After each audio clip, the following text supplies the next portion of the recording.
વડોદરા શહેરના તુલસીવાડી વિસ્તારમાં એક મોટી દુર્ઘટના ટળી. રામદેવ પીરની ચાલ નજીક આવેલા મકાનની દિવાલ અચાનક ધડાકાભેર ધરાશયી થતા વિસ્તારમાં અફરાતફરીનો માહોલ સર્જાયો. સદનસીબે ઘટનામાં કોઈ જાનહાનિ થઈ નથી અને સમગ્ર પરિવારનો આબાદ બચાવ થયો હતો. પ્રાથમિક માહિતી મુજબ વડોદરા મહાનગરપાલિકા દ્વારા વિસ્તારમાં શૌચાલયનું કન્ટેનર મૂકવાની કામગીરી ચાલી રહી હતી.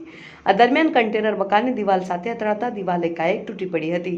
દિવાલ ધરાશયી થતા આસપાસના લોકો દોડી આવ્યા હતા અને ઘટના સ્થળે ભારે ભીડ એકત્ર થઈ ગઈ હતી. સ્થાનિકોએ મહાનગરપાલિકાની કામગીરી સામે સવાલો ઉઠાવ્યા છે.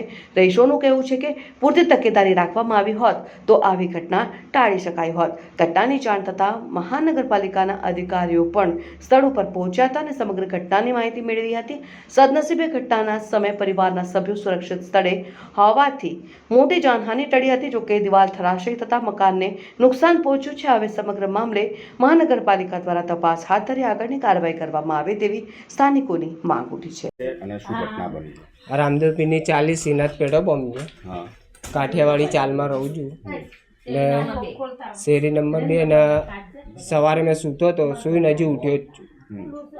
એ તો મેં બચી ગયો કહેવાય. સૂઈને હજી ઉઠીને બેઠો છું મને એમ કે છાપરા પર વાંદરા દર ફેરું જેવા કૂદતા હશે. તો મેં ઉઠીને જોવા ગયો, બહાર જ જોવા ગયો, તેટલી વારમાં દિવાલ પડી ગઈ. એ મૂતેડી રાખીને આ લોકોએ લોખંડની આખી દબાઈને એટલે પડી દિવાલ. કોની બેદરકારી માનો છો? વીએમસી વાળા શું માંગ છે આપની? કહે ને મને ઘર બનાવી દો. શું નામ તમારું? વિનોદ કુમાર ના આટલા ટાઈમ અમે રહેશું કઈ